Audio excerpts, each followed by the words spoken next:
Hombre bicentenario. Las 3 leyes de la robótica. 1.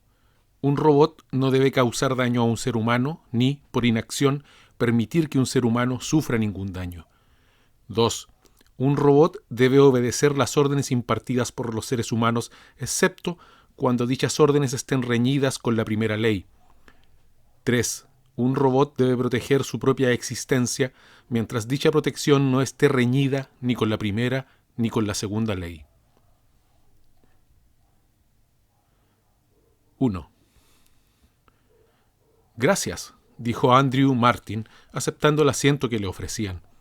Su semblante no delataba a una persona acorralada, pero eso era. En realidad su semblante no delataba nada, pues no dejaba ver otra expresión que la tristeza de los ojos. Tenía el cabello lacio, castaño, claro y fino, y no había vello en su rostro. Parecía recién afeitado. Vestía anticuadas pero pulcras ropas de color rojo aterciopelado. Al otro lado del escritorio estaba el cirujano, y la placa del escritorio incluía una serie identificatoria de letras y números, pero Andrew no se molestó en leerla. Bastaría con llamarle doctor. ¿Cuándo se puede realizar la operación, doctor?, preguntó. El cirujano murmuró, con esa inalienable nota de respeto que un robot siempre usaba ante un ser humano. No estoy seguro de entender cómo o en quién debe realizarse esa operación, señor. El rostro del cirujano había revelado cierta respetuosa intransigencia si tal expresión, o cualquier otra, hubiera sido posible en el acero inoxidable con un ligero tono de bronce. Andrew Martin estudió la mano derecha del robot, la mano quirúrgica que descansaba en el escritorio. Los largos dedos estaban artísticamente modelados en curvas metálicas tan gráciles y apropiadas que era fácil imaginarlas empuñando un escalpelo que momentáneamente se transformaría en parte de los propios dedos. En su trabajo no habría vacilaciones, tropiezos, temblores ni errores. Eso iba unido a la especialización tan deseada por la humanidad que pocos robots poseían ya un cerebro independiente. Claro que un cirujano necesita cerebro, pero este estaba tan limitado en su capacidad que no reconocía a Andrew. Tal vez nunca lo hubiera oído nombrar. ¿Alguna vez ha pensado que le gustaría ser un hombre?, le preguntó Andrew. El cirujano dudó un momento, como si la pregunta no encajara en sus sendas positrónicas. Pero yo soy un robot, señor. ¿No sería preferible ser un hombre? Sería preferible ser mejor cirujano. No podría serlo si fuera hombre, solo si fuese un robot más avanzado. Me gustaría ser un robot más avanzado. ¿No le ofende que yo pueda darle órdenes, que yo pueda hacerle poner de pie, sentarse, moverse a derecha e izquierda con solo decirlo? Es mi placer agradarle. Si sus órdenes interfiriesen en mi funcionamiento respecto de usted o de cualquier otro ser humano, no le obedecería. La primera ley, concerniente a mi deber para con la seguridad humana, tendría prioridad sobre la segunda ley, la referente a la obediencia. De no ser así, la obediencia es un placer para mí. Pero, ¿a quién debo operar? A mí. Imposible. Es una operación evidentemente dañina. Eso no importa, dijo Andrew con calma. No debo infligir daño, objetó el cirujano. A un ser humano no, pero yo también soy un robot. 2. Andrew tenía mucha más experiencia de robot cuando acabaron de manufacturarlo. Era como cualquier otro robot, con diseño elegante y funcional. Le fue bien en el hogar a donde lo llevaron, en aquellos días en que los robots eran una rareza en las casas y en el planeta. Había 4 personas en la casa: el señor, la señora, la señorita y la niña. Conocía los nombres, pero nunca los usaba. El señor se llamaba Gerald Martin. Su número de serie era NDR. No se acordaba de las cifras. Había pasado mucho tiempo, pero si hubiera querido recordarlas, habría podido hacerlo, solo que no quería. La niña fue la primera en llamarlo Andrew, porque no era capaz de pronunciar las letras, y todos hicieron lo mismo que ella. La niña llegó a vivir 90 años y había fallecido tiempo atrás. En cierta ocasión él quiso llamarla señora, pero ella no se lo permitió. Fue niña hasta el día de su muerte. Andrew estaba destinado a realizar tareas de ayuda de cámara, de mayordomo y de criado. Eran días experimentales para él y para todos los robots en todas partes, excepto las factorías y las estaciones industriales y exploratorias que se hallaban fuera de la Tierra. Los Martin le tenían afecto y muchas veces le impedían realizar su trabajo porque la señorita y la niña preferían jugar con él. Fue la señorita la primera en darse cuenta de cómo se podía solucionar aquello. «Te ordenamos que juegues con nosotras y debes obedecer las órdenes», le dijo. «Lo lamento, señorita», contestó Andrew, «pero una orden previa del señor sin duda tiene prioridad». «Papá solo dijo que esperaba que tú te encargaras de la limpieza», replicó ella. «Eso no es una orden. Yo sí te lo ordeno». Al señor no le importaba. El señor sentía un gran cariño por la señorita y por la niña, incluso más que la señora, y Andrew también les tenía cariño. Al menos el efecto que ellas ejercían sobre sus actos eran aquellos que en un ser humano se hubiera considerado los efectos del cariño. Andrew lo consideraba cariño, pues no conocía otra palabra para designarlo. Talló para la niña un pendiente de madera. Ella se lo había ordenado. Al parecer, a la señorita le habían regalado, por su cumpleaños, un pendiente de marfilina con volutas, y la niña sentía celos. Solo tenía un trozo de madera y se lo dio a Andrew con un cuchillo de cocina. Andrew lo talló rápidamente. «Qué bonito, Andrew», dijo la niña. «Se lo enseñaré a papá». El señor no podía creerlo. «¿Dónde conseguiste esto, Mandy?». Así llamaba el señor a la niña. Cuando la niña le aseguró que decía la verdad, el señor se volvió hacia Andrew. «¿Lo has hecho tú, Andrew?». «Sí, señor». «¿De dónde copiaste el diseño?». «Es una representación geométrica, señor, que armoniza con la fibra de la madera». Al día siguiente, el señor le llevó otro trozo de una madera y un vibro cuchillo eléctrico. «Talla algo con esto, Andrew, lo que quieras». Andrew obedeció y el señor le observó. Luego examinó el producto durante un largo rato. Después de eso, Andrew dejó de servir la mesa. Le ordenaron que leyera libros sobre diseño de muebles y aprendió a fabricar gabinetes y escritorios. El señor le dijo: «Son productos asombrosos, Andrew». «Me complace hacerlos, señor». «¿Cómo que te complace?». «Los circuitos de mi cerebro funcionan con mayor fluidez. He oído usar el término complacer y el modo en que usted lo usa concuerda con mi modo de sentir. Me complace hacerlos, señor». 3. Gerald Martin llevó a Andrew a la Oficina Regional de Robots y Hombres Mecánicos de Estados Unidos. Como miembro de la legislatura regional, no tuvo problemas para conseguir una entrevista con el jefe de robopsicología. Más aún, solo estaba calificado para poseer un robot por ser miembro de la legislatura. Los robots no eran algo habitual en aquellos días. Andrew no comprendió nada al principio, pero en años posteriores, ya con mayores conocimientos, evocaría esa escena y lo comprendería. El robopsicólogo Merton Mansky escuchó con el ceño cada vez más fruncido y realizó un esfuerzo para no tamborilear en la mesa con los dedos. Tenía tensos los rasgos y la frente arrugada, y daba la impresión de ser más joven de lo que aparentaba. «La robótica no es un arte exacto, señor Martin», dijo. «No puedo explicárselo detalladamente, pero la matemática que rige la configuración de las sendas positrónicas es tan compleja que solo permite soluciones aproximadas.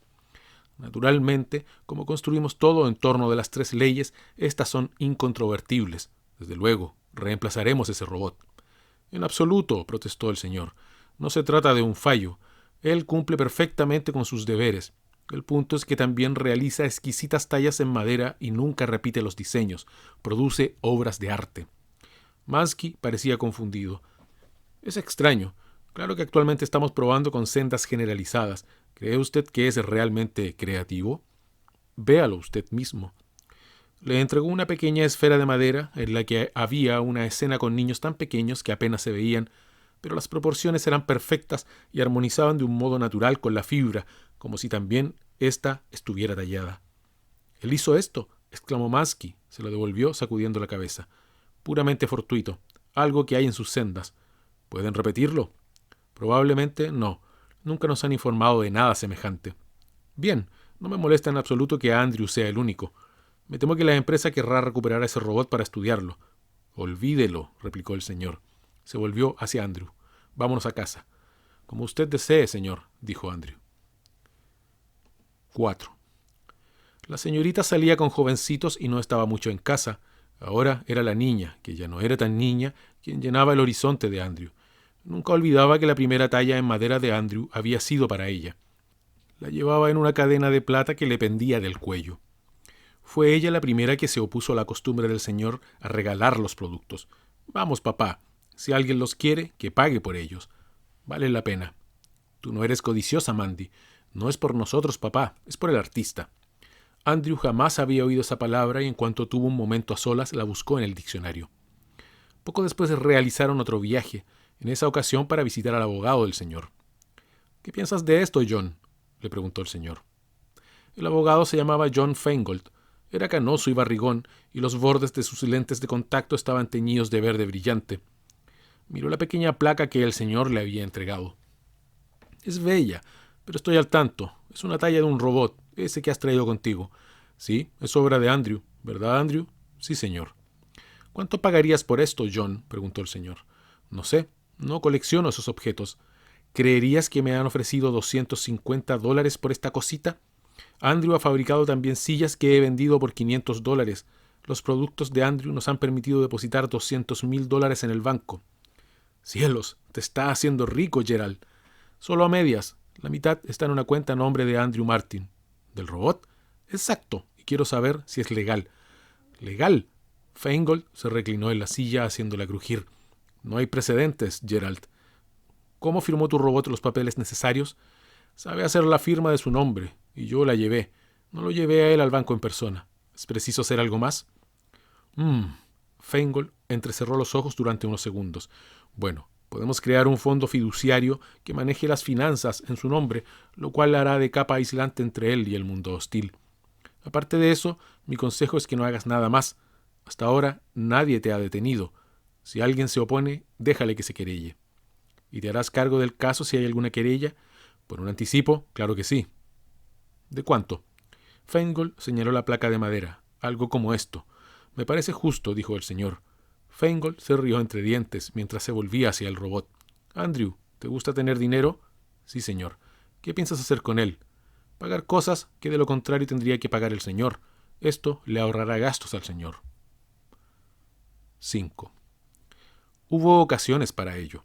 Las reparaciones eran costosas y las revisiones aún más. Con los años se produjeron nuevos modelos de robot y el señor se preocupó de que Andrew contara con cada nuevo dispositivo hasta que fue un dechado de excelencia metálica. El propio robot se encargaba de los gastos. Andrew insistía en ello. Solo sus sendas positrónicas permanecieron intactas. El señor insistía en ello. «Los nuevos no son tan buenos como tú, Andrew. Los nuevos robots no sirven. La empresa ha aprendido a hacer sendas más precisas, más específicas, más particulares. Los nuevos robots no son versátiles. Hacen aquello para lo cual están diseñados y jamás se desvían.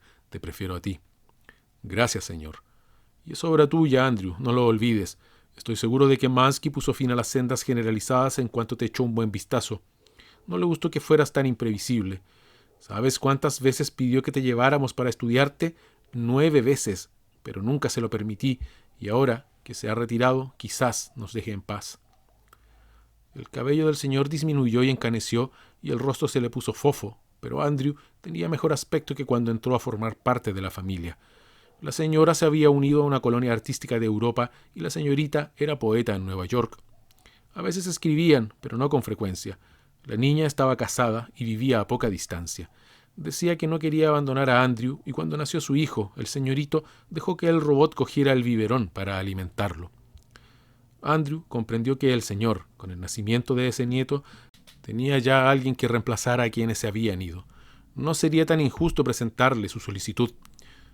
«Señor», le dijo, «ha sido usted muy amable al permitir que yo gastara mi dinero según mis deseos». «Era tu dinero, Andrew».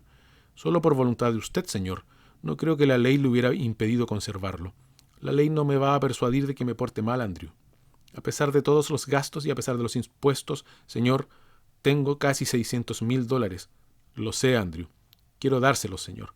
No los aceptaré, Andrew, a cambio de algo que usted puede darme, señor». «Ah, ¿qué es eso, Andrew?». «Mi libertad, señor». «Tú». «Quiero comprar mi libertad, señor». No fue tan fácil. El señor se sonrojó, soltó un «por amor de Dios», dio media vuelta y se alejó. 6. Fue la niña quien logró convencerlo, en un tono duro y desafiante y delante de Andrew. Durante 30 años nadie había dudado en hablar en su presencia, tratárase de él o no. Era solo un robot. «Papá, ¿por qué te lo tomas como una afrenta personal? Él seguirá aquí, continuará siéndote leal. No puede evitarlo, lo tiene incorporado. Lo único que quiere es formalismo verbal. Quiere que lo llamen libre. Es tan terrible. ¿No se lo ha ganado? Cielos, él y yo hemos hablado de esto durante años. ¿Con qué durante años? Sí, una y otra vez lo ha ido postergando por temor a lastimarte. Yo le dije que te lo pidiera. Él no sabe lo que es la libertad. Es un robot. Papá, no lo conoces. Ha leído todo lo que hay en la biblioteca. No sé qué siente por dentro, pero tampoco sé qué sientes tú. Cuando le hablas, reacciona ante las diversas abstracciones tal como tú y yo.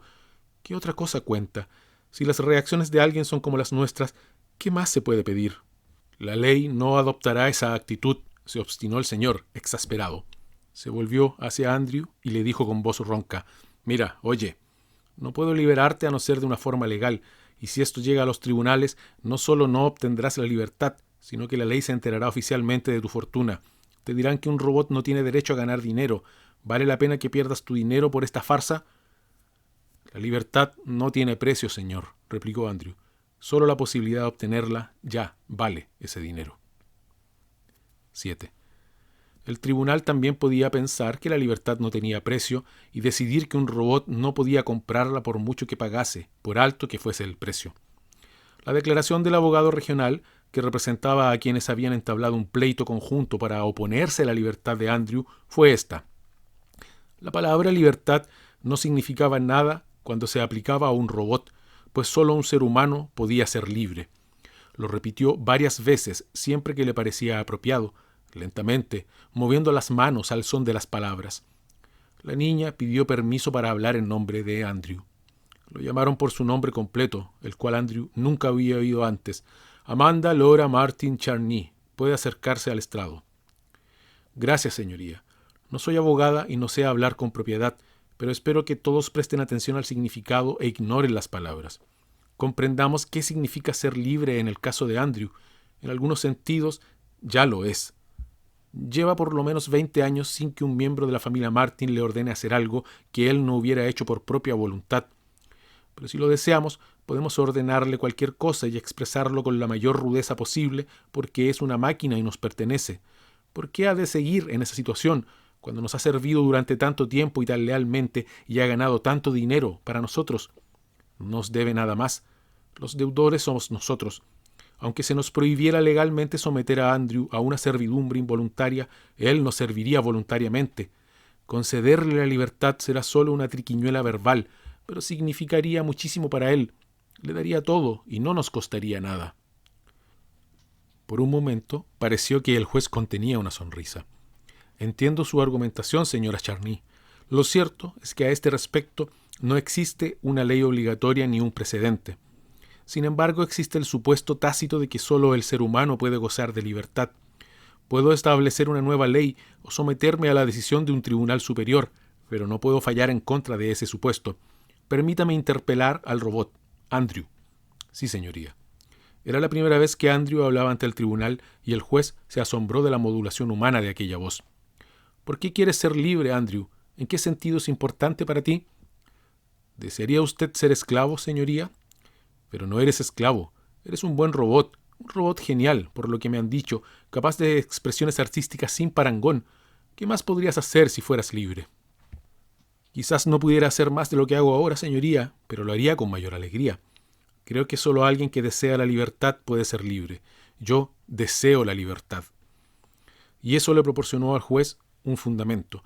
El argumento central de su sentencia fue: no hay derecho a negar la libertad a ningún objeto que posea una mente tan avanzada como para entender y desear ese estado. Más adelante, el Tribunal Mundial ratificó la sentencia. 8. El señor seguía disgustado y su áspero tono de voz hacía que Andrew se sintiera como si tuviese un cortocircuito. No quiero tu maldito dinero, Andrew. Lo tomaré solo porque de lo contrario no te sentirías libre. A partir de ahora, puedes elegir tus tareas y hacerlas como te plazca. No te daré órdenes, excepto esta, que hagas lo que se te plazca, pero sigo siendo responsable de ti. Eso forma parte de la sentencia del juez. Espero que lo entiendas. No seas irascible, papá, interrumpió la niña. La responsabilidad no es una gran carga. Sabes que no tendrás que hacer nada. Las 3 leyes siguieron vigentes. Entonces, ¿en qué sentido es libre? ¿Acaso los seres humanos no están obligados por sus leyes, señor? No voy a discutir, dijo el señor. Se marchó y a partir de entonces Andrew lo vio con poca frecuencia. La niña iba a verlo a menudo a la casita que le habían construido y entregado. No disponía de cocina ni cuarto de baño, solo tenía 2 habitaciones. Una era una biblioteca y la otra servía de depósito y taller. Andrew aceptó muchos encargos y como robot libre trabajó más que antes, hasta que pagó el costo de la casa y el edificio se transfirió legalmente. Un día fue a verlo, el señorito. No, George. El señorito había insistido en eso después de la sentencia del juez. Un robot libre no llama señorito a nadie, le había dicho George. Yo te llamo Andrew. Tú debes llamarme George. El día en que George fue a verlo a solas, le informó de que el señor estaba agonizando. La niña se encontraba junto al lecho, pero el señor también quería que estuviese Andrew. El señor habló con voz potente, aunque parecía incapaz de moverse. Se esforzó en levantar la mano. Andrew, dijo. Andrew, no me ayudes, George. Me estoy muriendo, eso es todo. No estoy impedido. Andrew, me alegra que seas libre. Solo quería decirte eso. Andrew no supo qué decir. Nunca había estado frente a un moribundo, pero sabía que era el modo humano de dejar de funcionar. Era como ser desmontado de una manera involuntaria e irreversible, y Andrew no sabía qué era lo apropiado de decir en ese momento. Solo pudo quedarse en pie, callado e inmóvil.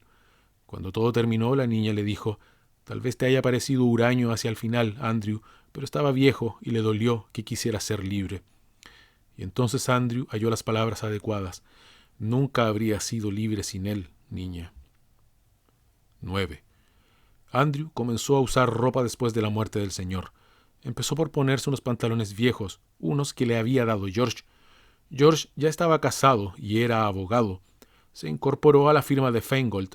El viejo Feingold había muerto tiempo atrás, pero su hija continuó con el bufete, que con el tiempo pasó a llamarse Feingold y Martin. Conservó ese nombre incluso cuando la hija se retiró, y ningún Feingold la sucedió. En la época en que Andrew se puso ropa por primera vez, el apellido Martin acababa de añadirse a la firma. George se esforzó en no sonreír al verle ponerse los pantalones por primera vez, pero Andrew le notó la sonrisa en los ojos. George le enseñó a cómo manipular la carga de estática para permitir que los pantalones se abrieran, le cubrieran la parte inferior del cuerpo y se cerraran. George le hizo una demostración con sus propios pantalones, pero Andrew comprendió que él tardaría en imitar la soltura de ese movimiento. «¿Y para qué quieres llevar pantalones, Andrew?», dijo George. «Tu cuerpo resulta tan bellamente funcional que es una pena cubrirlo, especialmente cuando no tienes que preocuparte por la temperatura ni por el pudor, y además no se ciñen bien sobre el metal». «¿Acaso los cuerpos humanos no resultan bellamente funcionales, George? Sin embargo, os cubrís. Para abrigarnos, por limpieza, como protección, como adorno. Nada de eso aplica en tu caso».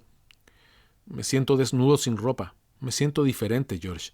«¿Diferente? Andrew, hay millones de robots en la Tierra.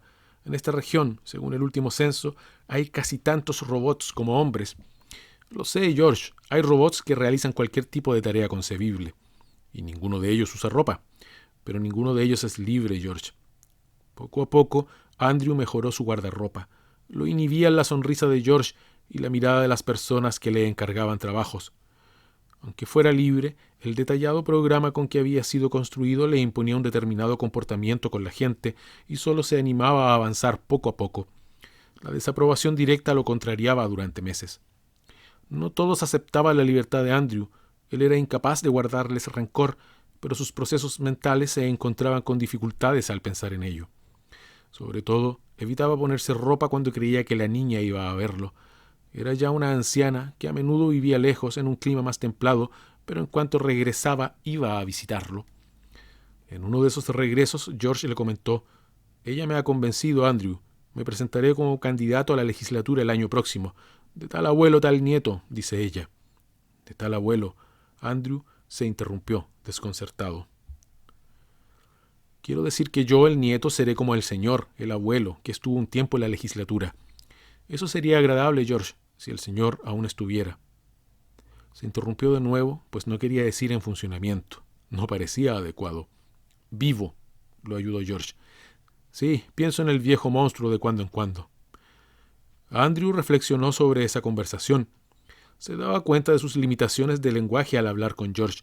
El idioma había cambiado un poco desde que Andrew se había convertido en un ser con vocabulario innato. Además, George practicaba una lengua coloquial que el señor y la niña no utilizaban, porque llamaba monstruo al señor cuando esa palabra no parecía la apropiada. Los libros no lo ayudaban, eran antiguos y la mayoría trataban de tallas en madera, de arte o de diseño de muebles. No había ninguno sobre el idioma ni sobre las costumbres de los seres humanos. Pensó que debía buscar los libros indicados y, como robot libre, supuso que sería mejor no preguntarle a George. Iría a la ciudad y haría uso de la biblioteca. Fue una decisión triunfal y sintió que su electropotencial se elevaba tanto que tuvo que activar una bobina de impedancia. Se puso un atuendo completo, incluida una cadena de madera en el hombro. Hubiera preferido plástico brillante, pero George le había dicho que la madera resultaba más elegante y que el cedro bruñido era mucho más valioso. Llevaba recorridos 30 metros cuando una creciente resistencia le hizo detenerse. Desactivó la bobina de impedancia, pero no fue suficiente. Entonces regresó a la casa y anotó cuidadosamente en un papel: «Estoy en la biblioteca».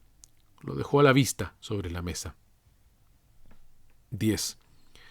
No llegó a la biblioteca.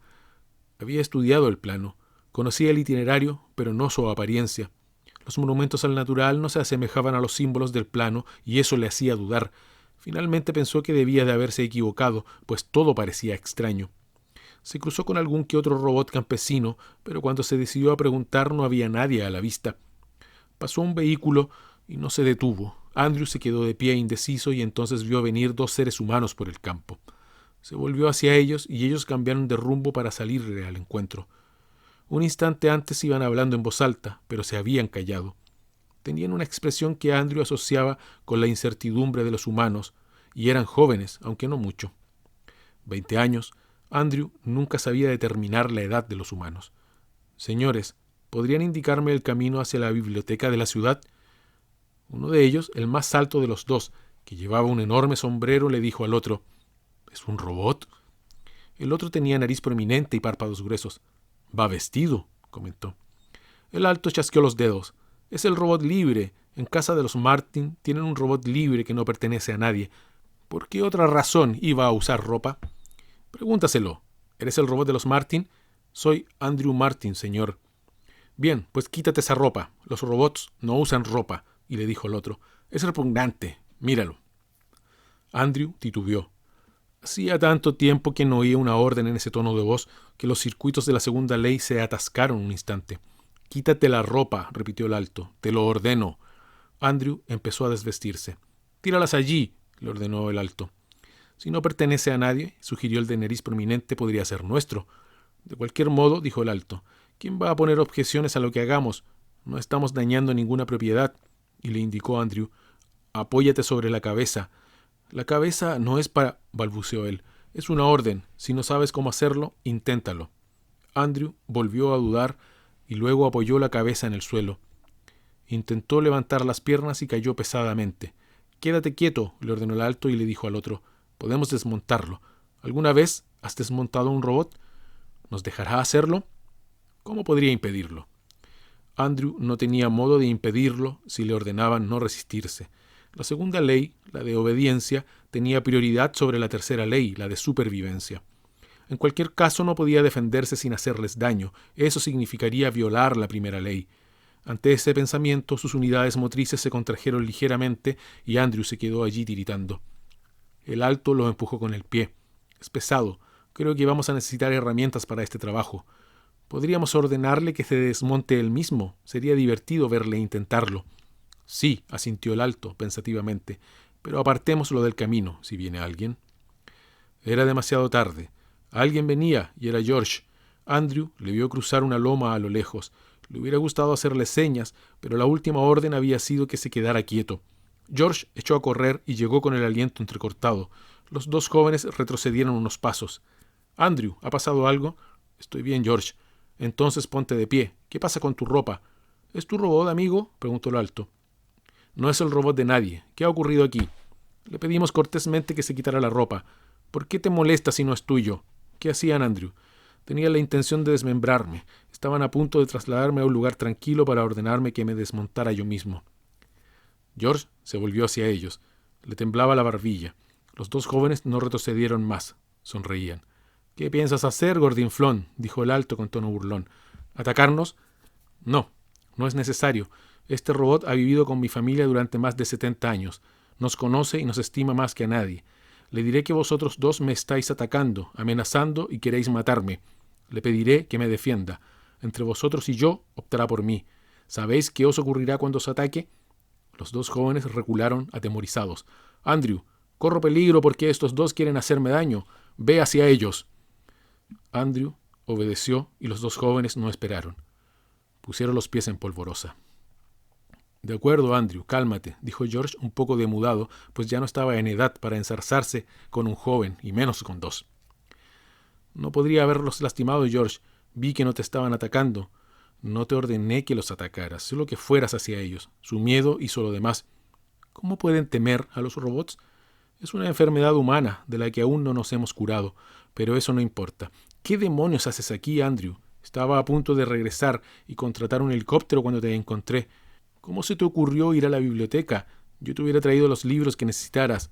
Soy un robot libre, sí, vale. ¿Qué querías de la biblioteca? Quiero saber más acerca de los robots, George. Quiero escribir una historia de los robots. Bien, vayamos a casa. Y recoge tus ropas, Andrew. Hay 1 millón de libros sobre robótica y todos ellos incluyen historias de la ciencia. El mundo no solo se está saturando de robots, sino de información sobre ellos. Andrew meneó la cabeza, con un gesto humano que había adquirido recientemente. No me refiero a una historia de la robótica, George, sino a una historia de los robots, escrita por un robot. Quiero explicar lo que sienten los robots acerca de lo que ha ocurrido desde que se les permitió trabajar y vivir en la Tierra. George enarcó las cejas, pero no dijo nada. 11. La niña ya tenía más de 83 años, pero no había perdido energía ni determinación. Usaba el bastón más para gesticular que para apoyarse. Escuchó la historia hecha una furia. «Es espantoso, George.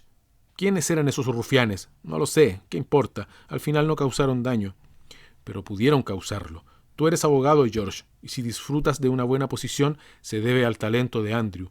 El dinero que él ganó es el cimiento de todo lo que tenemos aquí. Él da continuidad a esta familia y no permitiré que lo traten como a un juguete de cuerda. ¿Qué quieres que haga, madre? He dicho que eres abogado. ¿Es que no me escuchas? Prepara una acción constitutiva. Obliga a los tribunales regionales a declarar los derechos de los robots.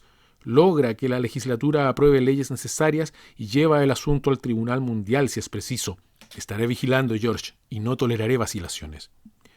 Hablaba en serio, y lo que comenzó como un modo de aplacar a esa formidable anciana se transformó en un asunto complejo, tan enmarañado que resultaba interesante.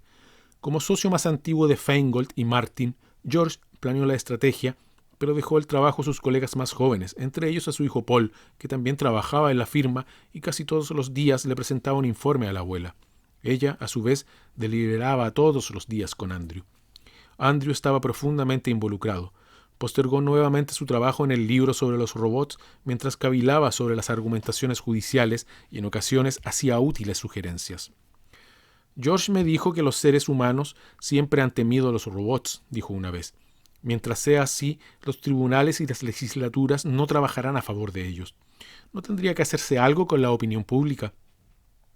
Así que, mientras Paul permanecía con el juzgado, George optó por la tribuna pública. Eso le permitía ser informal y llegaba al extremo de usar esa ropa nueva y floja que llamaban harapos. «Pero no te la pises en el estrado, papá», le advirtió Paul. Interpeló a la convención anual de Holonoticias en una ocasión, diciendo: «Si en virtud de la segunda ley podemos exigir a cualquier robot obediencia ilimitada en todos los aspectos que entrañan daño para un ser humano, entonces cualquier ser humano tiene un temible poder sobre cualquier robot. Como la segunda ley tiene prioridad sobre la tercera, cualquier ser humano puede hacer uso de la ley de obediencia para anular la ley de autoprotección. Puede ordenarle a cualquier robot que se haga daño a sí mismo o que se autodestruya solo por capricho. ¿Es eso justo? ¿Trataríamos así a un animal? Hasta un objeto inanimado que nos ha prestado un buen servicio se gana nuestra consideración. Y un robot no es insensible, no es un animal. Puede pensar, hablar, razonar, bromear. ¿Podemos tratarlos como amigos? ¿Podemos trabajar con ellos y no brindarles el fruto de esa amistad, el beneficio de la colaboración mutua? Si un ser humano tiene el derecho de darle a un robot cualquier orden que no suponga un daño para un ser humano, debería tener la decencia de no darle a un robot ninguna orden que suponga un daño para un robot, a menos que lo requiera la seguridad humana. Un gran poder supone una gran responsabilidad, y si los robots tienen 3 leyes para proteger a los hombres, es mucho pedir que los hombres tengan un par de leyes para proteger a los robots. Andrew tenía razón. La batalla por ganarse la opinión pública fue la clave en los tribunales y en la legislatura, y al final se aprobó una ley que imponía unas condiciones según las cuales se prohibían las órdenes lesivas para los robots. Tenía muchos vericuetos y los castigos por violar la ley eran insuficientes, pero el principio quedó establecido. La legislatura mundial la aprobó el día de la muerte de la niña. No fue coincidencia que la niña se aferrara a la vida tan desesperadamente durante el último debate y solo cejara cuando le comunicaron la victoria. Su última sonrisa fue para Andrew. Sus últimas palabras fueron: «Fuiste bueno con nosotros, Andrew». Murió cogiéndole la mano, mientras George, con su esposa y sus hijos, permanecía a respetuosa distancia de ambos. 12. Andrew aguardó pacientemente mientras el recepcionista entraba al despacho. El robot podría haber usado el interfono holográfico, pero sin duda era presa de cierto nerviosismo por tener que tratar con otro robot y no con un ser humano. Andrew se detuvo cavilando sobre esa cuestión. Nerviosismo era la palabra adecuada para una criatura que en vez de nervios tenía sendas positrónicas. ¿Podía usarse como un término analógico? Esos problemas seguían con frecuencia mientras trabajaba en su libro sobre los robots. El esfuerzo de pensar frases para expresar todas las complejidades le había mejorado el vocabulario. Algunas personas lo miraban al pasar y él no eludía sus miradas. Las afrontaba con calma y la gente se alejaba. Salió Paul Martin. Parecía sorprendido, aunque Andrew tuvo dificultades para verle la expresión, pues Paul usaba ese grueso maquillaje que la moda imponía para ambos sexos, y aunque le confería más vigor a su blando rostro, Andrew lo desaprobaba. Había notado que desaprobar a los seres humanos no le inquietaba demasiado mientras no lo manifestara verbalmente.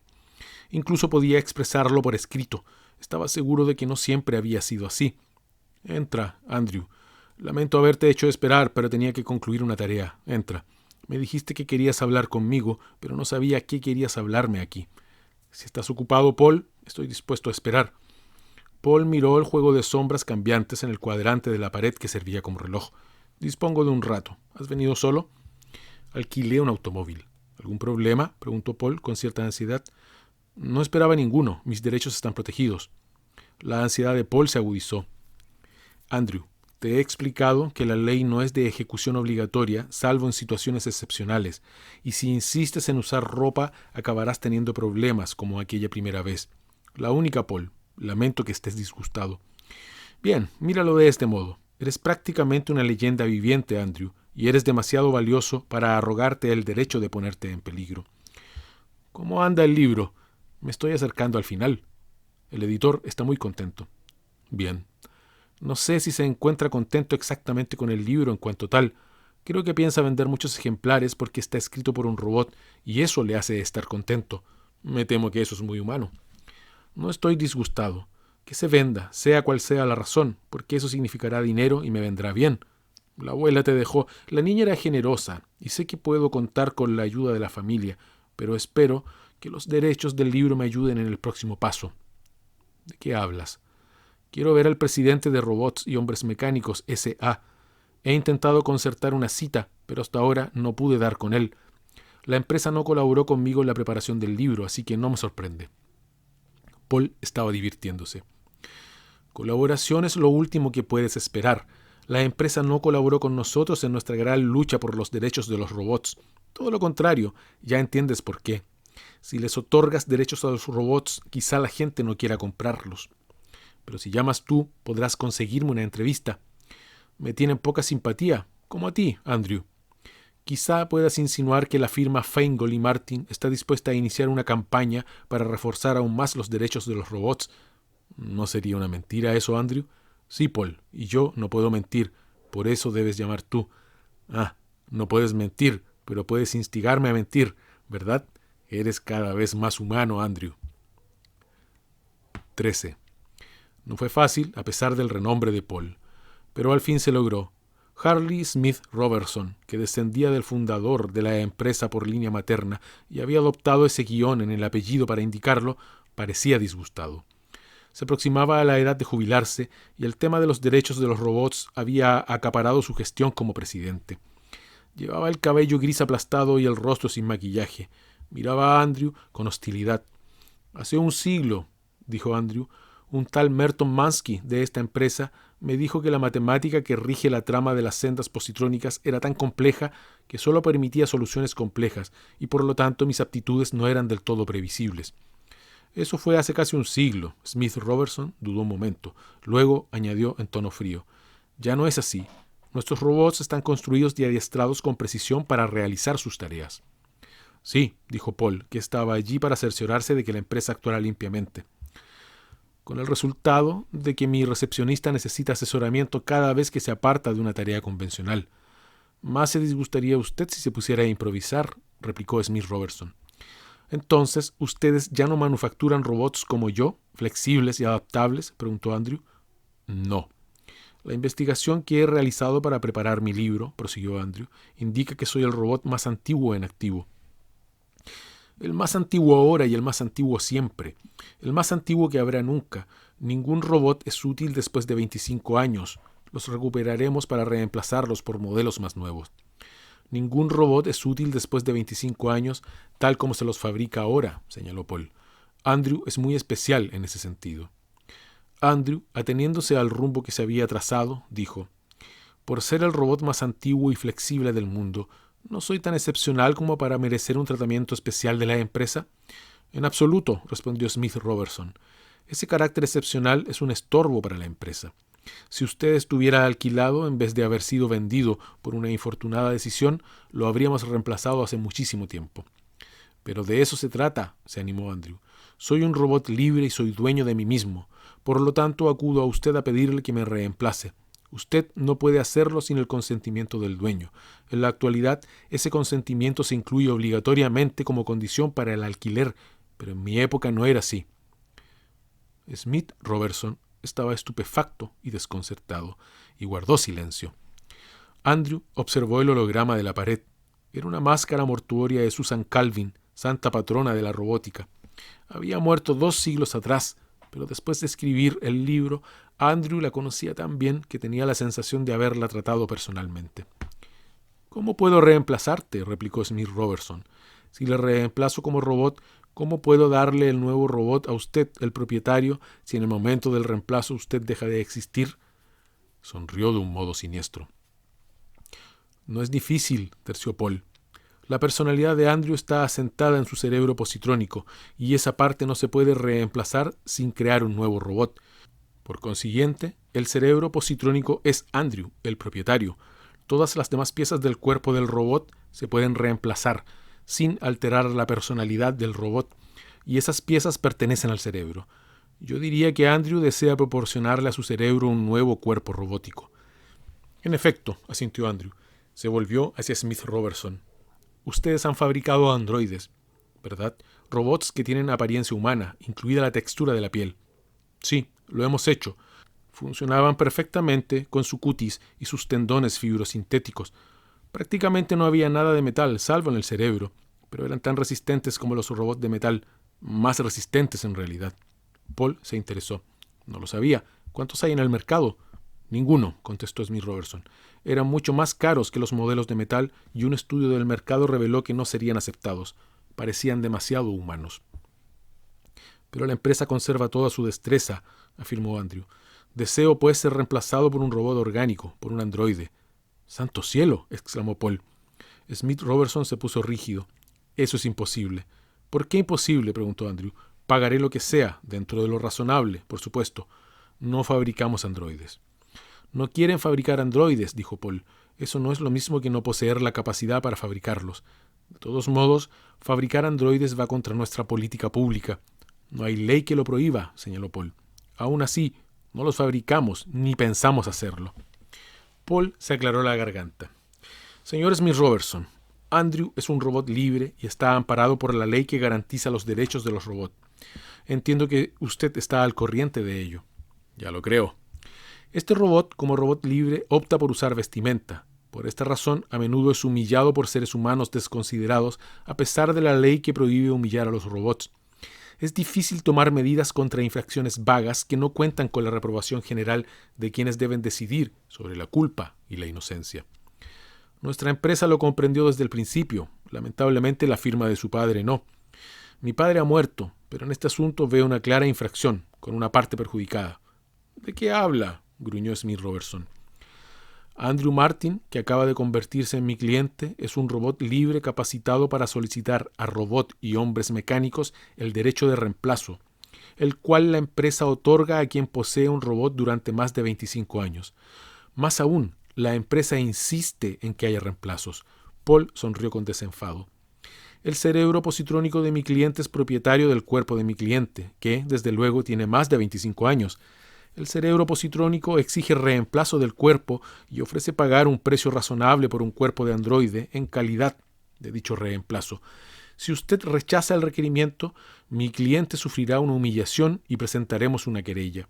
Además, aunque la opinión pública no respaldará la reclamación de un robot en este caso, le recuerdo que su empresa no goza de popularidad. Hasta quienes más utilizan los robots y se aprovechan de ellos recelan de la empresa. Esto puede ser un vestigio de tiempos en que los robots eran muy temidos. Puede ser resentimiento contra el poderío y la riqueza de robots y hombres mecánicos que ostenta el monopolio mundial. Sea cual fuere la causa, el resentimiento existe y creo que usted preferirá no ir a juicio, teniendo en cuenta que mi cliente es rico y que vivirá por muchos siglos, lo cual le permitirá prolongar la batalla eternamente. Smith Robertson se había ruborizado. Usted intenta obligarme a... No le obligo a nada. Si desea rechazar la razonable solicitud de mi cliente, puede hacerlo y nos marcharemos sin decir más. Pero entablaremos un pleito, como es nuestro derecho, y a la larga usted perderá. Bien, empezó Smith Robertson y se calló. Veo que va usted a aceptar. Puede que tenga dudas, pero al fin aceptará. Le haré otra aclaración. Sí, al transferir el cerebro positrónico de mi cliente de su cuerpo actual a un cuerpo orgánico se produce alguna lesión, por leve que sea, no descansaré hasta haber arruinado a su empresa. De ser necesario, haré todo lo posible para movilizar a la opinión pública contra ustedes si una senda del cerebro de platino iridio de mi cliente sufre algún daño. ¿Estás de acuerdo, Andrew? Andrew titubeó. Era como aprobar la mentira, el chantaje, el maltrato y la humillación de un ser humano. Pero no hay daño físico, se dijo. No hay daño físico. Finalmente logró pronunciar un tímido sí. 14. Era como estar reconstruido. Durante días, semanas y meses, Andrew se sintió como otra persona, y los actos más sencillos lo hacían vacilar. Paul estaba frenético. Te han dañado, Andrew. Tendremos que entablar un pleito. No lo hagas, dijo Andrew muy despacio. Nunca podrás probar... ¿Premeditación? Premeditación. Además, ya me encuentro más fuerte, mejor. ¿Es el temblor? Trauma. A fin de cuentas, nunca antes se practicó semejante Andrew sentía el cerebro desde dentro, algo que nadie más podía hacer. Sabía que se encontraba bien y, durante los meses que le llevó a aprender la plena coordinación y el pleno interjuego positrónico, se pasó horas ante el espejo. No parecía humano. El rostro era rígido y los movimientos demasiado deliberados. Carecía de la soltura del ser humano, pero quizá pudiera lograrlo con el tiempo. Al menos podía ponerse ropa sin la ridícula anomalía de tener un rostro de metal. Volveré al trabajo. Paul sonrió. Eso significa que ya estás bien. ¿Qué piensas hacer? ¿Escribirás otro libro? No, respondió muy serio. Vivo demasiado tiempo como para dejarme seducir por una sola carrera. Hubo un tiempo en que era artista y aún puedo volver a esa ocupación. Y hubo un tiempo en que fui historiador y aún puedo volver a eso. Pero ahora deseo ser robobiólogo. Robopsicólogo, querrás decir. No, eso implicaría el estudio de cerebros positrónicos y en este momento no deseo hacerlo. Un robobiólogo sería alguien que estudia el funcionamiento del cuerpo que va con ese cerebro. Eso no se llamaría un robotista. Un robotista trabaja con un cuerpo de metal. Yo estudiaré un cuerpo humanoide orgánico y el único espécimen que existe es el mío. Un campo muy limitado, observó Paul. Como artista, toda la inspiración te pertenecía. Como historiador, estudiabas principalmente los robots. Como robobiólogo, solo te estudiarás a ti mismo. Andrew asintió con la cabeza. Eso parece. Andrew tuvo que comenzar desde el principio, pues no sabía nada de biología y casi nada de ciencias.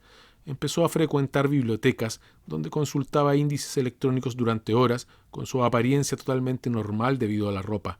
Los pocos que sabían que era un robot no se entrometían. Construyó un laboratorio en una sala que añadió a su casa y también se hizo una biblioteca. Transcurrieron años. Un día, Paul fue a verlo. Es una lástima que ya no trabajes en la historia de los robots. Tengo entendido que Robots y Hombres Mecánicos está adoptando una política radicalmente nueva. Paul había envejecido y unas células fotoópticas habían reemplazado sus deteriorados ojos. En ese aspecto estaba más cerca de Andrew. ¿Qué han hecho?, preguntó Andrew. Están fabricando ordenadores centrales, cerebros positrónicos gigantescos que se comunican por microondas con miles de robots. Los robots no poseen cerebro, son las extremidades del gigantesco cerebro y los dos están separados físicamente. ¿Es más eficiente? La empresa afirma que sí. Smith Robertson marcó el nuevo rumbo antes de morir.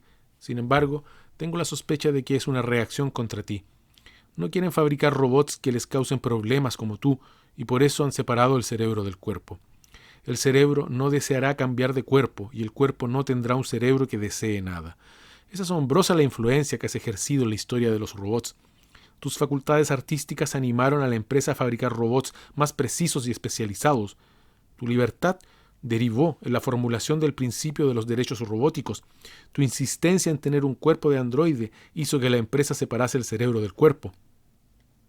Supongo que al final la empresa fabricará un enorme cerebro que controlará a miles de millones de cuerpos robóticos. Todos los huevos en un cesto. Peligroso, muy desatinado. Me parece que tienes razón, pero no creo que ocurra hasta dentro de un siglo y no viviré para verlo. Quizá ni siquiera viva para ver el año próximo. Paul, exclamó Andrew preocupado. Paul se encogió de hombros. No somos como tú. No importa demasiado, pero sí es importante aclararte algo. Soy el último humano de los Martin. Hay descendientes de la tía abuela, pero ellos no cuentan. El dinero que controlo personalmente quedará en un fondo a tu nombre, y en la medida en que uno puede prever el futuro, estarás económicamente a salvo. Eso es innecesario, rechazó Andrew con dificultad, pues a pesar de todo ese tiempo no lograba habituarse a la muerte de los Martin. No discutamos. Así serán las cosas. ¿En qué estás trabajando? Diseño un sistema que permita que los androides, yo mismo, obtengan energía de la combustión de hidrocarburos y no de las células atómicas. Paul enarcó las cejas. ¿De modo que puedan respirar y comer? Sí. ¿Cuánto hace que investigas ese problema? Mucho tiempo, pero creo que he diseñado una cámara de combustión adecuada para una descomposición catalizada controlada. ¿Pero por qué, Andrew? La célula atómica es infinitamente mejor. En ciertos sentidos, quizá, pero la célula atómica es inhumana. 15. Le llevó tiempo, pero Andrew tenía tiempo de sobra. Ante todo, no quiso hacer nada hasta que Paul muriese en paz. Con la muerte del bisnieto del señor, Andrew se sintió más expuesto a un mundo hostil, de modo que estaba aún más resuelto a seguir el rumbo que había escogido tiempo atrás. Pero no estaba solo. Aunque un hombre había muerto, la firma Feingold y Martin seguía viva, pues una empresa no muere, así como no muere un robot. La firma tenía sus instrucciones y las cumplió al pie de la letra. A través del fondo fiduciario y la firma legal, Andrew conservó su fortuna y, a cambio de una suculenta comisión anual, Feingold y Martin se involucró en los aspectos legales de la nueva cámara de combustión. Cuando llegó el momento de visitar Robots y Hombres Mecánicos S.A., lo hizo a solas. En una ocasión había ido con el señor y en otra con Paul. Esta vez era la tercera, estaba solo y parecía un hombre. La empresa había cambiado. La planta de producción se había desplazado a una gran estación espacial, como ocurría con muchas industrias. Con ellas se habían ido muchos robots. La Tierra parecía cada vez más un parque con una población similar a robots, de los cuales un 30% estaban dotados de un cerebro autónomo. El director de investigaciones era Alvin McDescu, de tez y cabellos oscuros y barba puntiaguda. Sobre la cintura solo usaba la faja pectoral impuesta por la moda. Andrew vestía según la anticuada moda de varias décadas antes. «Te conozco, desde luego», dijo McDescu, «y me agrada verte. Eres uno de nuestros productos más notables y es una lástima que el viejo Smith Robertson te tuviera inquina. Podríamos haber hecho un gran trato contigo. Aún pueden. No, no lo creo. Ha pasado el momento. Hace más de un siglo que tenemos robots en la Tierra, pero eso está cambiando. Se irán al espacio y los que permanezcan aquí no tendrán cerebro. Pero quedo yo y me quedo en la Tierra. Sí, pero tú no pareces robot. ¿Qué nueva solicitud traes? Quiero ser menos robot. Como soy tan orgánico, deseo una fuente orgánica de energía. Aquí tengo los planos. McDescu los miró sin prisa. Los observaba con creciente interés. Es notablemente ingenioso. ¿A quién se le ha ocurrido todo esto? A mí. McDescu lo miró fijamente. Supondría una reestructuración total del cuerpo y sería experimental, pues nunca se ha intentado. Te aconsejo que no lo hagas, que te quedes como estás. El rostro de Andrew tenía una capacidad expresiva limitada, pero no ocultó su impaciencia. Profesor McDescu, no lo entiende. Usted no tiene más opción que acceder a mi requerimiento. Si se pueden incorporar estos dispositivos a mi cuerpo, también se pueden incorporar a cuerpos humanos. La tendencia a prolongar la vida humana mediante prótesis se está afianzando. No hay dispositivos mejores que los que yo he diseñado. Controlo las patentes a través de Feingold y Martin.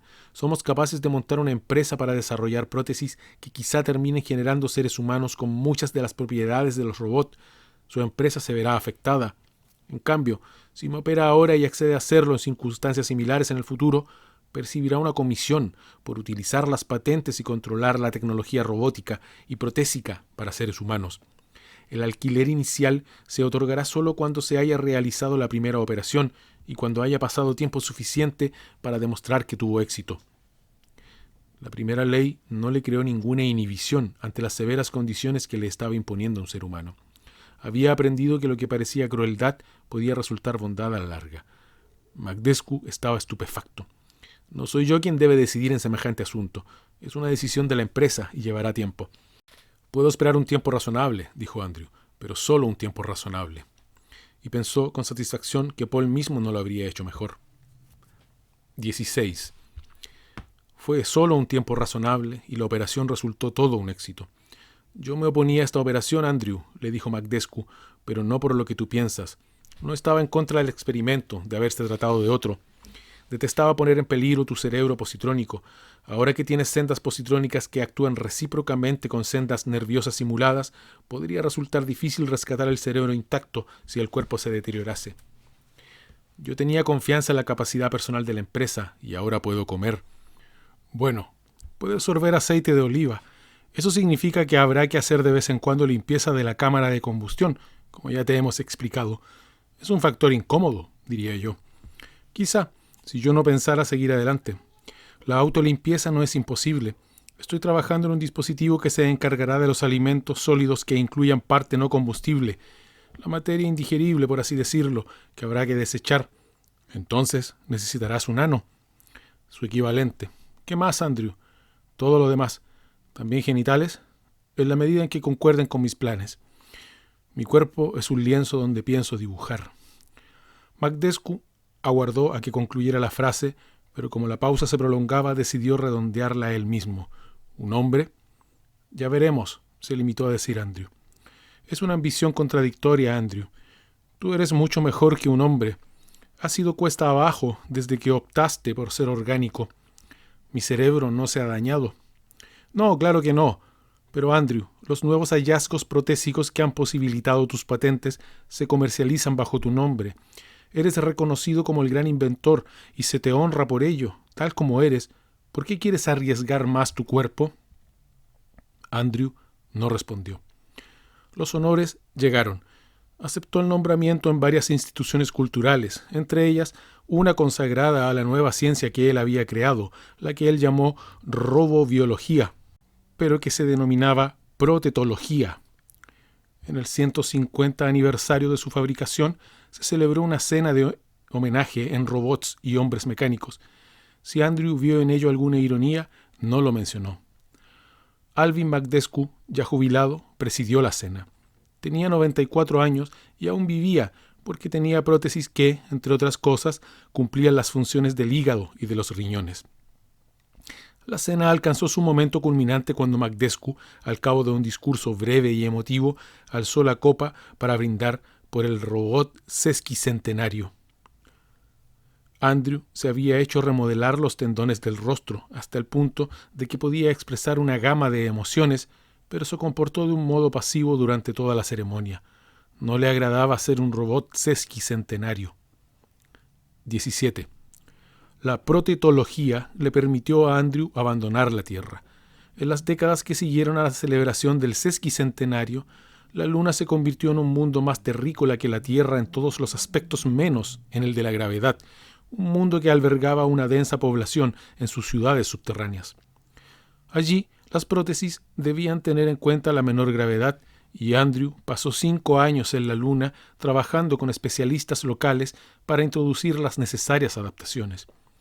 Cuando no se encontraba trabajando, deambulaba entre los robots, que lo trataban con la cortesía robótica debida a un hombre.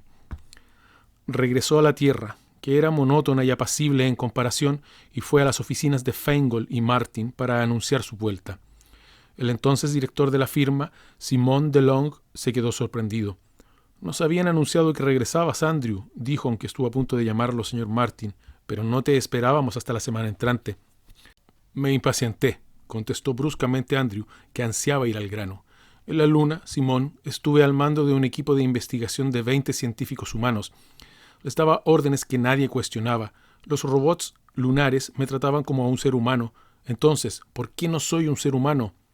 DeLong adoptó una expresión cautelosa. «Querido Andrew, como acabas de explicar, tanto los robots como los humanos te tratan como si fueras un ser humano. Por consiguiente, eres un ser humano de facto». «No me basta con ser un ser humano de facto. Quiero que no solo me traten como tal, sino que me identifiquen legalmente como tal. Quiero ser un ser humano de jure». Eso es distinto. Ahí tropezaríamos con los prejuicios humanos y con el hecho indudable de que, por mucho que parezcas un ser humano, no lo eres. ¿En qué sentido? Tengo la forma de un ser humano y órganos equivalentes a los de los humanos. Mis órganos son idénticos a los que tiene un ser humano con prótesis. He realizado aportaciones artísticas, literarias y científicas a la cultura humana, tanto como cualquier ser humano vivo. ¿Qué más se puede pedir? Yo no pediría nada. El problema es que se necesitaría una ley de la legislatura mundial para definirte como ser humano. Francamente, no creo que sea posible. ¿Con quién debo hablar en la legislatura? Con la presidencia de la Comisión para la Ciencia y la Tecnología, tal vez. Puedes pedir una reunión, pero no necesitas un intermediario. Con tu prestigio, no. Encárgate tú. Andrew ni siquiera pensó que estaba dándole una orden a un ser humano. En la Luna se había acostumbrado a ello. Quiero que sepan que Feingold y Martin me apoya plenamente en esto. Pues bien, plenamente, Simón. En 173 años he aportado muchísimo a esta firma. En el pasado estuve obligado para con otros miembros de esta firma. Ahora no. Es a la inversa y estoy reclamando mi deuda. Veré qué puedo hacer», dijo DeLong. 18. La presidenta de la Comisión para Ciencia y la Tecnología era una asiática llamada Chi Lee Sing. Con sus prendas transparentes, que ocultaban lo que ella quería ocultar mediante un resplandor, parecía envuelta en plástico. «Simpatizo con su afán de obtener derechos humanos plenos», le dijo. «En otros tiempos de la historia hubo integrantes de la población humana que lucharon por obtener derechos plenos. Pero, ¿qué derechos puede desear que ya no tenga? Algo muy simple, el derecho a la vida. Un robot puede ser desmontado en cualquier momento, y un ser humano puede ser ejecutado en cualquier momento. La ejecución solo puede realizarse dentro del marco de la ley. Para desmontarme a mí no se requiere un juicio. Solo se necesita la palabra de un ser humano que tenga autorización para poner fin a mi vida. Además, Andrew procuró reprimir su tono implorante, pero su expresión y su voz humanizadas lo traicionaban. «Lo siento, es que deseo ser hombre. Lo he deseado durante 6 generaciones de seres humanos». Lee Sing lo miró con sus ojos oscuros. «La legislatura puede aprobar una ley declarándolo humano. Llegado el caso, podría aprobar una ley declarando humana a una estatua de piedra. Sin embargo, creo que en el primer caso serviría tan poco como para el segundo. Los diputados son tan humanos como el resto de la población y siempre existe un recelo contra los robots. Incluso actualmente. Todos admitiríamos que usted se ha ganado a pulso el premio de ser humano, pero persistiría el temor de sentar un precedente indeseable». «¿Qué precedente? Soy el único robot libre, el único de mi tipo, y nunca se fabricará otro. Pueden preguntárselo a robots y hombres mecánicos. Nunca es mucho tiempo, Andrew. O si lo prefiere, señor Martin, pues personalmente le considero humano. La mayoría de los diputados se mostrarán reacios a sentar ese precedente, por insignificante que parezca. Señor Martin, cuenta usted con mi respaldo, pero no le aconsejo que abrigue esperanzas. En realidad, se reclinó en el asiento y arrugó la frente. En realidad, si la discusión se vuelve acalorada, surgirá cierta tendencia, tanto dentro como fuera de la legislatura, a favorecer esa postura que antes mencionó usted, la de que quieran desmontarle. Librarse de usted podría ser el modo más fácil de resolver el dilema. Piénselo antes de insistir. Nadie recordará la técnica de la protetología, algo que me pertenece casi por completo. Parecerá cruel, pero no la recordarán. En todo caso, la recordarán desfavorablemente. Dirán que usted lo hizo con fines egoístas, que fue parte de una campaña para robotizar a los seres humanos o para humanizar a los robots, y en cualquiera de ambos casos sería pérfido y maligno. Usted nunca ha sido víctima de una campaña política de desprestigio, y le aseguro que se convertiría en el blanco de unas calumnias que ni usted ni yo creeríamos, pero sí habría gente que las creería. Señor Martin, viva su vida en paz. Se levantó al lado de Andrew, que estaba sentado, parecía menuda, casi una niña. Si decido luchar por mi humanidad, dijo Andrew, ¿usted estará de mi lado? Ella reflexionó y contestó, sí, en la medida de lo posible. Si en algún momento esa postura amenaza mi futuro político, tendré que abandonarle, pues para mí no es una cuestión fundamental. Procuro ser franca. Gracias. No le pediré otra cosa. Me propongo continuar esta lucha al margen de las consecuencias y le pediré ayuda mientras usted pueda brindármela. 19. No fue una lucha directa. Feingold y Martin aconsejó paciencia y Andrew masculló que no tenía una paciencia infinita. Luego, Feingold y Martin inició una campaña para delimitar la zona de combate. Entabló un pleito en el que se rechazaba la obligación de pagar deudas a un individuo con un corazón protésico, alegando que la posesión de un órgano robótico lo despojaba de humanidad y de sus derechos constitucionales. Lucharon con destreza y tenacidad, perdían en cada paso que daban, pero procurando siempre que la sentencia resultante fuese lo más genérica posible y luego la presentaban mediante apelaciones ante el Tribunal Mundial. Llevó años y millones de dólares. Cuando se dictó la última sentencia, DeLong festejó la derrota como si fuera un importante triunfo. Andrew estaba presente en las oficinas de la firma, por supuesto. Hemos logrado 2 cosas, Andrew, y ambas son buenas. En primer lugar, hemos establecido que ningún número de artefactos le quita la humanidad al cuerpo humano. En segundo lugar, hemos involucrado a la opinión pública de tal modo que estará a favor de una interpretación amplia de lo que significa humanidad, pues no hay ser humano existente que no desee una prótesis, si eso puede mantenerlo con vida. ¿Y crees que la legislatura me concederá el derecho a la humanidad? DeLong parecía un poco incómodo. En cuanto a eso, no puedo ser optimista. Queda el único órgano que el Tribunal Mundial ha utilizado como criterio de humanidad. Los seres humanos poseen un cerebro celular orgánico y los robots tienen un cerebro positrónico de platino e iridio. No, Andrew, no pongas esa cara. Carecemos de conocimientos para imitar el funcionamiento de un cerebro celular en estructuras artificiales parecidas al cerebro orgánico, así que no se puede incluir en la sentencia, ni siquiera tú podrías lograrlo. ¿Qué haremos entonces? Intentarlo, por supuesto. La diputada Lee Sing estará de nuestra parte y también una cantidad creciente de diputados. El presidente sin duda seguirá la opinión de la mayoría de la legislatura en este asunto. ¿Contamos con una mayoría? No, al contrario, pero podríamos obtenerla si el público expresa su deseo de que se te incluya en una interpretación amplia de lo que significa humanidad. Hay pocas probabilidades, pero si no deseas abandonar, debemos arriesgarnos. 20. La diputada Lee Sing era mucho más vieja que cuando Andrew la conoció. Ya no llevaba aquellas prendas transparentes, sino que tenía el cabello corto y vestía con ropa tubular. En cambio, Andrew aún se atenía, dentro de los límites de lo razonable, al modo de vestir que predominaba cuando él comenzó a usar ropa un siglo atrás. Hemos llegado tan lejos como podíamos, Andrew. Lo intentaremos nuevamente después del receso, Pero con franqueza, la derrota es segura y tendremos que desistir. Todos estos esfuerzos solo me han valido una derrota segura en la próxima campaña parlamentaria. Lo sé y lo lamento. Una vez dijiste que me abandonarías si se llegaba a ese extremo. ¿Por qué no lo has hecho? Porque cambié de opinión. Abandonarte se convirtió en un precio mucho más alto del que estaba dispuesta a pagar por una nueva gestión. Hace más de un cuarto de siglo que estoy en la legislatura. Es suficiente. ¿No hay modo de hacerles cambiar de parecer, Chi? He convencido a toda la gente razonable. El resto, la mayoría, no están dispuestos a renunciar a su aversión emocional. La aversión emocional no es una razón válida para votar a favor o en contra. Lo sé, Andrew, pero la razón que alegan no es la aversión emocional. Todo se reduce al tema del cerebro, pues. Pero es que todo ha de limitarse a una posición entre células y positrones.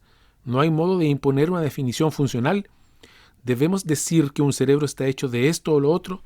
¿No podemos decir que el cerebro es algo capaz de alcanzar cierto nivel de pensamiento? No dará resultado. Tu cerebro fue fabricado por el hombre, el cerebro humano no. Tu cerebro fue construido, el humano se desarrolló. Para cualquier ser humano que se proponga mantener la barrera entre él y el robot, esas diferencias constituyen una muralla de acero de 1 kilómetro de grosor y 1 kilómetro de altura. Si pudiéramos llegar a la raíz de su antipatía, a la auténtica raíz de... Al cabo de tantos años, comentó tristemente Lee Sing, sigues intentando razonar con los seres humanos. Pobre Andrew, no te enfades, pero es tu personalidad robótica la que te impulsa en esa dirección. No lo sé, dijo Andrew, si pudiera someterme. 21. Si pudiera someterse. Sabía desde tiempo atrás que podía llegar a ese extremo y al fin decidió ver al cirujano. Buscó uno con la habilidad suficiente para la tarea, lo cual significaba un cirujano robot, pues no podía confiar en un cirujano humano ni por su destreza ni por sus intenciones. El cirujano no podría haber realizado la operación en un ser humano, así que Andrew, después de postergar el momento de la decisión con un triste interrogatorio que reflejaba su torbellino interior, dejó de lado la primera ley diciendo: «Yo también soy un robot», y añadió, con la firmeza con que había aprendido a dar órdenes en las últimas décadas, incluso a seres humanos: «Le ordeno que realice esta operación». En ausencia de la primera ley, una orden tan firme, impartida por alguien que se parecía tanto a un ser humano, activó la segunda ley, imponiendo la obediencia. Andrew estaba seguro de que el malestar que sentía era imaginario. Se había recuperado de la operación. No obstante, se apoyó disimuladamente contra la pared. Sentarse sería demasiado revelador.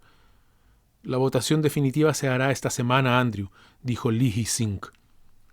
«No he podido retrasarla más y perderemos. Ahí terminará todo, Andrew. Te agradezco tu habilidad para la demora. Me ha proporcionado el tiempo que necesitaba y he corrido el riesgo que debía correr». «¿De qué riesgo hablas?», preguntó Lee Hee-sing, con manifiesta preocupación.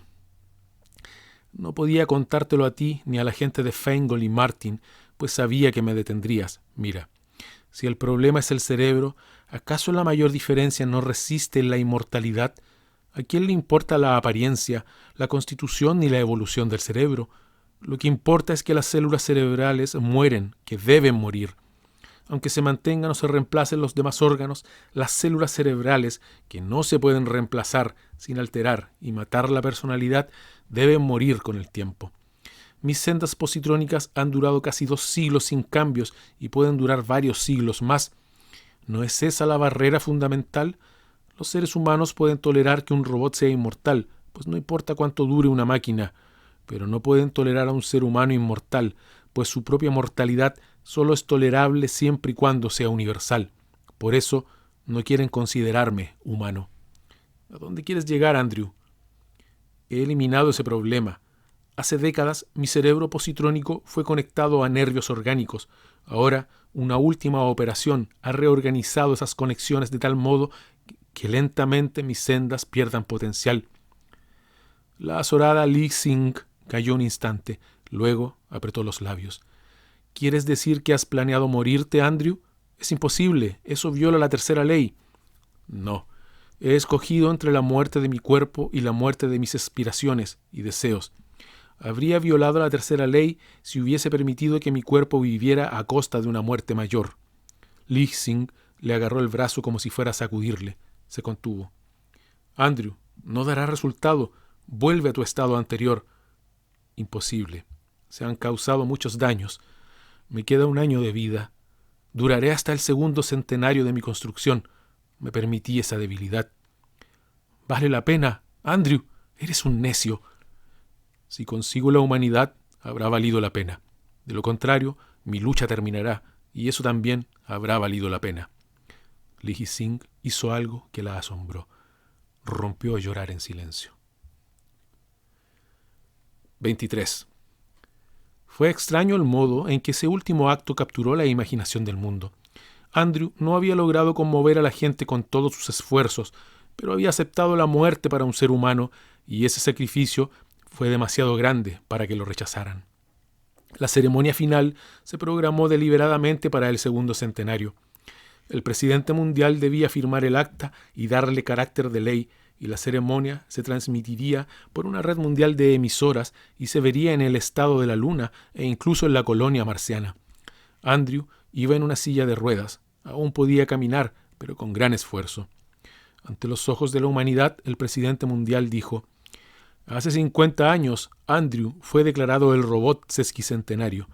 Hizo una pausa y añadió solemnemente: «Hoy, el señor Martin es declarado el hombre bicentenario». Y Andrew, sonriendo, extendió la mano para estrechar la del presidente. 24. Andrew yacía en el lecho. Sus pensamientos se disipaban. Intentaba agarrarse a ellos con desesperación. Un hombre, era un hombre. Quería serlo hasta su último pensamiento. Quería disolverse, morir siendo hombre.